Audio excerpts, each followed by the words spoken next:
ప్రియమైన నాకు పరమ అసహ్యమైన కన్న తండ్రికి స్వాగతం సుస్వాగతం. జైల్లో ఉన్న కొడుకు మొహం చూడనని ఇప్పుడు ఏ మొహం పెట్టుకొని జైలుకు వచ్చావు? తండ్రిగా నీ కొడుకు చిన్న కోరికలను కూడా తీర్చలేకపోయావు. కొడుకుగా నీ తండ్రి కంటి ఆపరేషన్ చేయించలేకపోయావు. పెళ్ళానికి 2 పూట్ల తిండి సరిగ్గా పెట్టించలేకపోయావు. చిన్నదాన్ని చదువు మనిపించావు, రెండోదాన్ని గాలికి వదిలేశావు, పెద్దదాన్ని విధవరాలు చేశావు. నువ్వు తండ్రివి కాదు, కొడుకు కాదు, అసలు నువ్వు మనిషివే కాదు. కొడుకు తిరగబడి మాట్లాడుతున్నావు, ఒక్క మాట కూడా మాట్లాడలే. నువ్వు అమ్మ కడుపులో ఉండగానే తిరగబడ్డావురా. అప్పుడు అది కోలుకోవడానికి 2 ఏళ్లు పట్టింది. మళ్ళీ ఇన్నేళ్లకి ఇప్పుడు నామే తిరగబడ్డావు. ఇంకా నేనేం కోలుకుంటాను రా. ఏమిటండి దారుణం? దీర్ఘ సుమంగళి భవాని దీవించవలసిన చేతులతో దాన్ని పసుపు కుంకాలకి దూరం చేశారు. రేపది వచ్చి నాన్న నా భర్త ఏడి అని అడిగితే ఏ సమాధానం చెప్తారండి? ఏ సమాధానం చెప్తారండి? అమ్మా,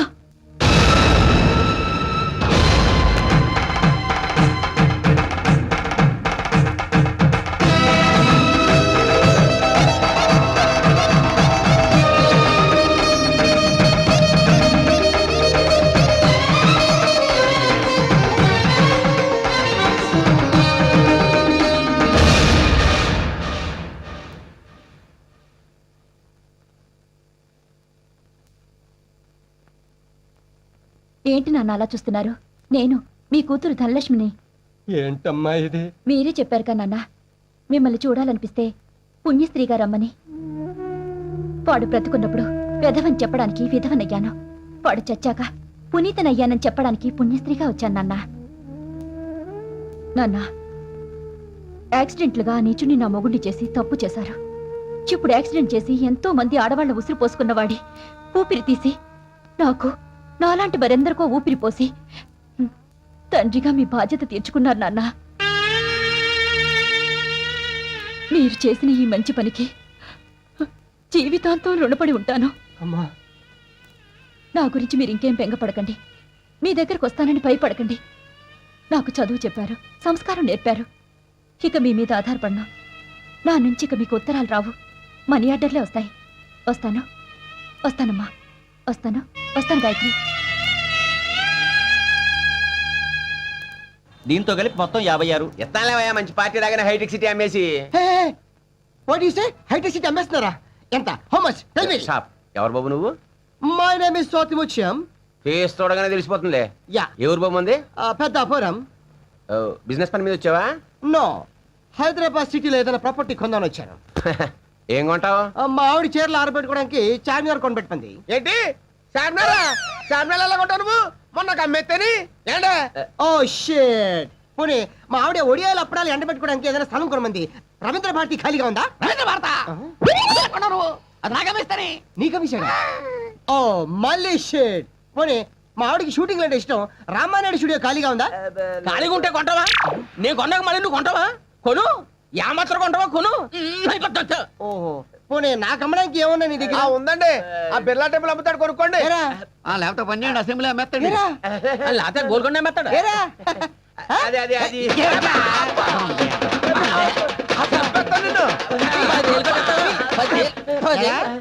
వీళ్ళు ఎర్రి పప్పలా చేసేసి హైదరాబాద్ పాటల కింద అమ్మేస్తావా? మరి ఈటీవీ రామోజీ ఫిల్మ్ సిటీ ఎందుకు తీసారా? అది కూడా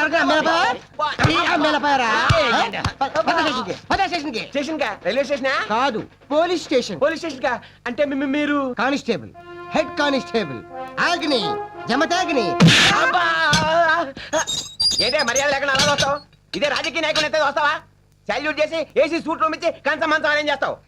ఎస్ఐ గారు కాస్త బిజీగా ఉన్నారు, వర్క్ అయిపోగానే వచ్చిస్తారులేమ్మా. చూస్తా, లేదంటే బయటికి రాగానే రాజకీయాల్లో చేరిపోతా. అంత ఛాన్స్ నీకు ఇవ్వలే. హలో బావగారు, హలో అల్లుడు. ఓ మీరంతా కూడా ఇక్కడే ఉన్నారా? ఇది సెల్లా లేదండి, మన ఇల్లులో ఉంది. నేను ఒక వీడియోకి హెల్ప్ చేసే లోపల ఇంట్లో ఇంకో వీడియో రెడీ అయిందంటగా. చూడండి బాబు గారు, ఈ రోజుల్లో నీతి నిజాయితీలు పనికి రావు. ఉదాహరణకి ఇండియా నీతిగా బస్సులో వెళ్లి పాకిస్తాన్ తో స్నేహం చేద్దాం అనుకుంది, కానీ పాకిస్తాన్ ఏం చేసింది? కార్గిల్ యుద్ధం చేసింది. దేశమే నీతిగా ఉంటే బాగుపడినప్పుడు ఆ దేశంలో బతుకుతున్న మనం నీతంటే ఇన్నాళ్ళు కలవని మన మనస్తత్వాలు ఫైనల్ గా ఇలా జైల్లో గెలిచాయి. కాబట్టి రేపటి నుంచి మన ముగ్గురం ఒకే రూట్ లో పెడదాం ఏమంటారు? అబ్బా! నన్ను అంతావా నిన్ను రాకు దగ్గరికి రాకు. ఈ చేతులతో సొంత అల్లుండే చంపిన వాడిని నిన్ను చంపడం పెద్ద కష్టమో కాదు, శిక్షలో పెద్ద తేడాను రాదు.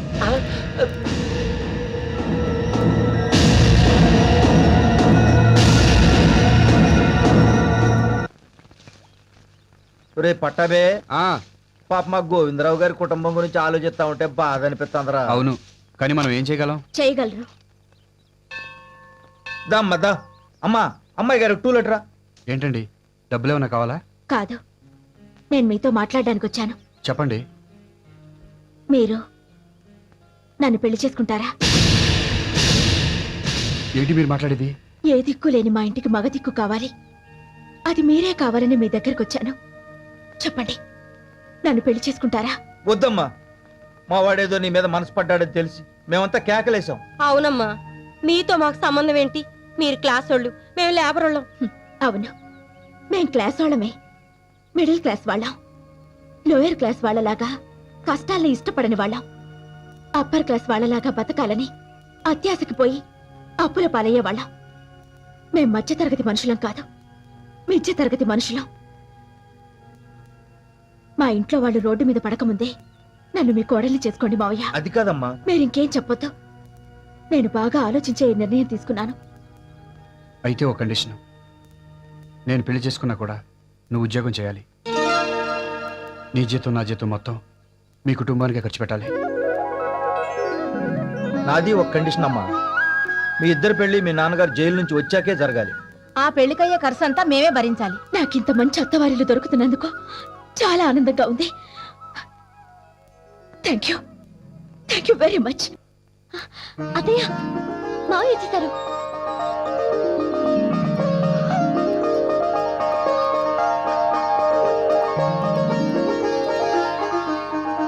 రండి మావయ్య.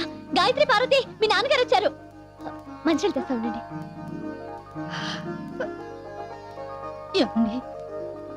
ఎలా ఉన్నారండి? బతికే ఉన్నాను భాగ్యం. ఏంటే గోలా? నాన్న వచ్చారు తాత. తీసుకో మావయ్య. ఏరా, జైలు నుంచి ఇదేనా రావడం?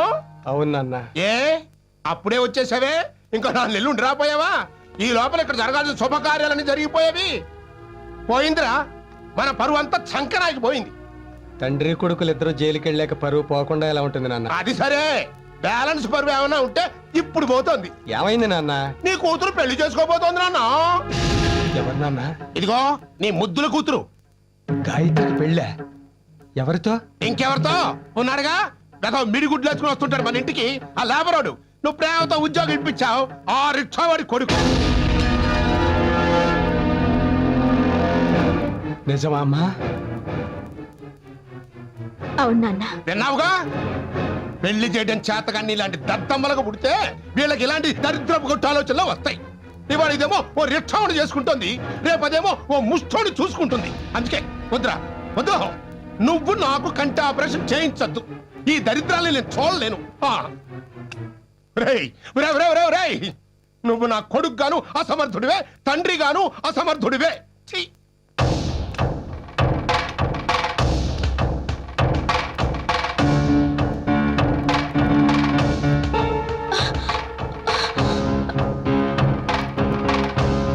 నాన్న, ఎక్కడికి నాన్న? బయటికి వెళ్ళేటప్పుడు ఎక్కడికైనా అడగకూడదు. మీరేం చెప్పొద్దు. 3 లక్షలు ఒక్కసారి ఇస్తేనే ఇల్లు ఇస్తా. పోనీ ఇచ్చిన తర్వాతే రిజిస్టర్ చేద్దరు గాని ఒక్క నెల గడువు ఇప్పించండి. అలా కుదరదయ్యా. అవతల ఇంకో పార్టీ క్యాష్ పట్టు కూర్చున్నారు. ఏదో మీరు అడిగారు కదా అనేసి అడ్వాన్స్ తీసుకోకుండా ఆగా.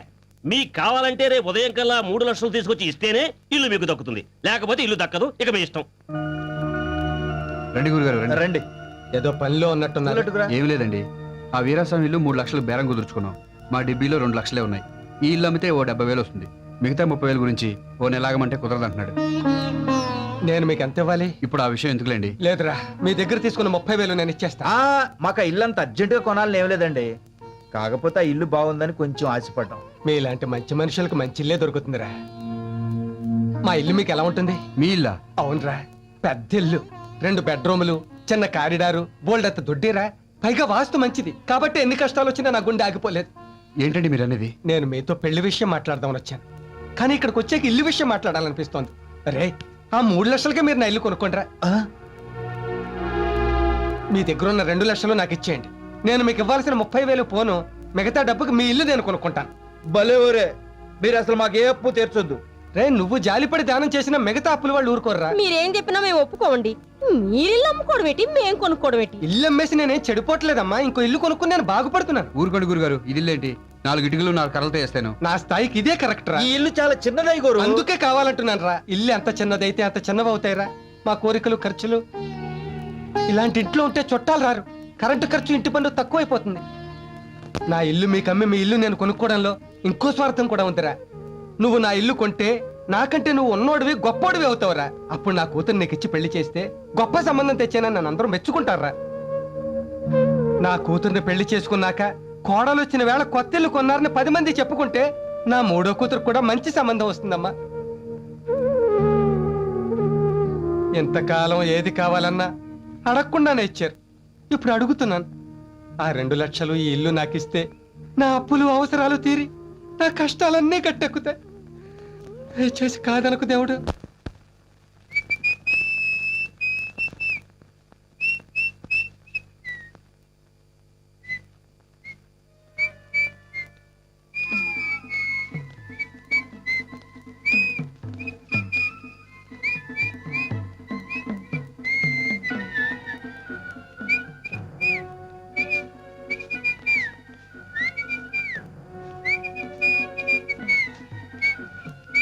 డాడీ, మావయ్య, నాన్న, అన్నయ్య. రేయ్, ఏమండి, ఏమైందండి మీకు? మధ్య తరగతి వాడు నవ్వినా అనుమానమే. నాకేం పిచ్చి పట్టలేదు, ఎవ్వరూ భయపడకండి. మనందరి కష్టాలు తీరిపోయే మంచి రోజు వచ్చేసింది భాగ్యం. అమ్మా, నీకు చాలా గొప్పింటి సంబంధం చూశానమ్మా, మనకంటే బాగా ఉన్నవాళ్ళు. నీ చదువుని మధ్య తరగతిలోనే ఆపించేశాను కదా నా బంగారు తల్లి. ఇప్పుడు చదివిస్తా, నువ్వెంతవరకు చదువుతానంటే అంతవరకు చదివిస్తా. భాగ్యం, ఈ రోజు నుంచి నువ్వు నిజంగా భాగ్యలక్ష్మివే. నీకు 2 పూట్ల భోజనం పెడతాను.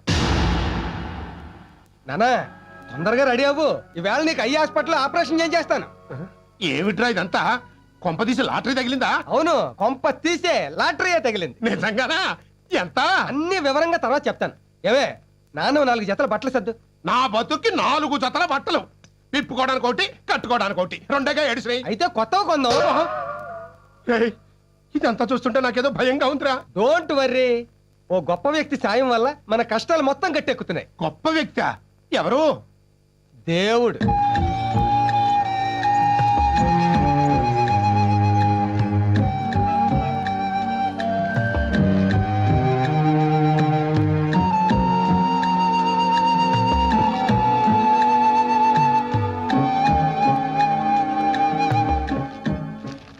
నాన్నా, ఇక్కడ సంతకం పెట్టు. ఆటోగ్రాఫా? కాదు, ఆపరేషన్ చేసే ముందు పేషెంట్ దగ్గర సంతకం తీసుకుంటారు. దేనికి? ఆపరేషన్ లో కళ్ళు పోతే మాకేం బాధ్యత లేదనా? కాదు నాన్న, వాళ్ళ ఫార్మాలిటీస్. ఫార్మాలిటీ అయితే మాత్రం చదవకుండా సంతకం ఎలా పెట్టమంటావు? చదవడానికి నీకు కళ్ళు కనిపించట్లేదు కదా, అందుకే ఆపరేషన్ చేయించమంటున్నా. సంతకం పెట్టందే కళ్ళు ఆపరేషన్ చేయరు. అదొకటి ఏడ్చిందా? సరే, ఈ గుడ్డి కళ్ళు బాగుపడటం కోసం గుడ్డిగా సంతకం పెడుతున్నా. ఎక్కడో చెప్పు. ఇదిగో ఇక్కడ.